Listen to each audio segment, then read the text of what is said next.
Hi, this is Sadie, and I'm doing a presentation on the article How We Treat One Another in School. And it's basically an article about bullying. And so, the goals of this article and of this presentation are to inform people about the negative effects of bullying and the ways that school systems today can help prevent bullying. So the article starts out and it talks about the effects of bullying, and it gives a definition of bullying that it's any thing that is a verbal, physical, or psychological abuse or teasing on someone else. It talked about how bullying can have long-term effects, and that people who were bullied as in their school years have negative effects today, and they are still suffering through depression and anxiety. Some signs that people have been that someone is being bullied is they will have high rates of absence. They can drop out of school, have low self-esteem, anxiety, and depression.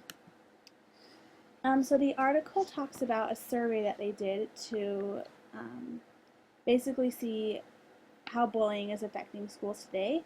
And they took a survey from rural schools, big city schools, and small city schools. And so the results of this were that the big city schools basically said that they felt safe less often than the other two schools about bullying.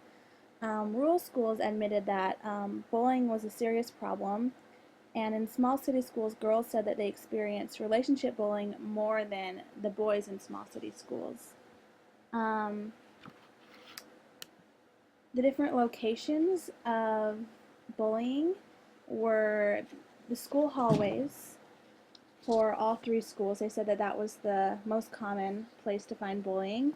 In big city schools, they said the bathrooms where there was no adult supervision, and in rural schools and small city schools, the students said that there was lots of bullying in the cafeteria and on the playground where there was actually adult supervision.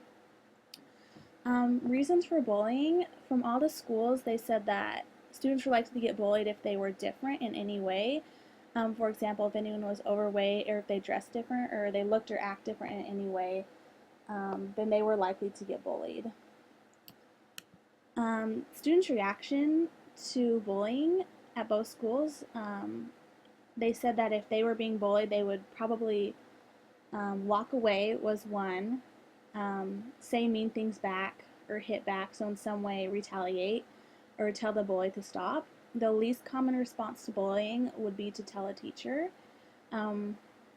So, yes. Okay, and then the article offered a couple strategies for schools to use to eliminate bullying.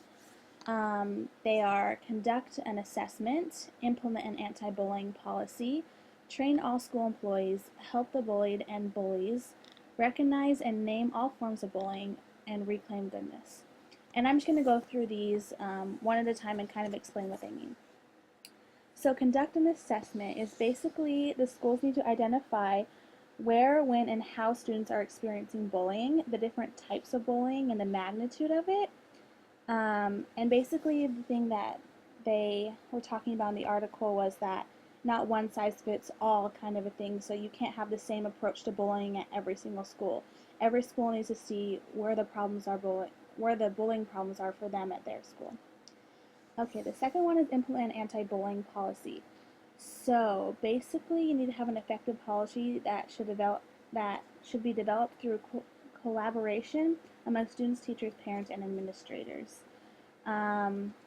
Basically, you need to address the bullying problem, have a statement of rights and responsibilities for all members in the school, a definition of bullying so everyone can be on the same page about what bullying is, expected ways for students and staff to respond to bullying, and strategies that will be implemented, and a way to assess the effectiveness of anti-bullying enforcements. The next one is train all schools and employees. Basically, there needs to be an ongoing training program that can teach the school staff how to deal with bullying. Help the bullied and the bullies. Basically, you need to have a program that reaches out to those who are being bullied and those who are even bullying. Um, Sometimes it's as simple as just talking to them or providing some sort of counseling, but there needs to be something that can help them.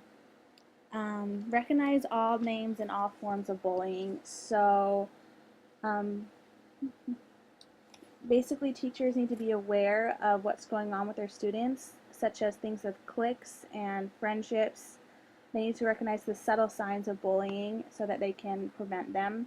Things such as whispering, spreading rumors, exclusion, rude comments, and there needs to be no tolerance for any type of bullying. And the last one I thought that was really good was reclaim goodness. Schools need to basically show and set an example that um, acknowledge like the good that students are doing. Because if you recognize the good that they're doing every day, then they're going to want to keep doing good instead of being bad. So reinforcing good behavior was the last thing, and just to show the students to be nice to each other, basically. And that's it.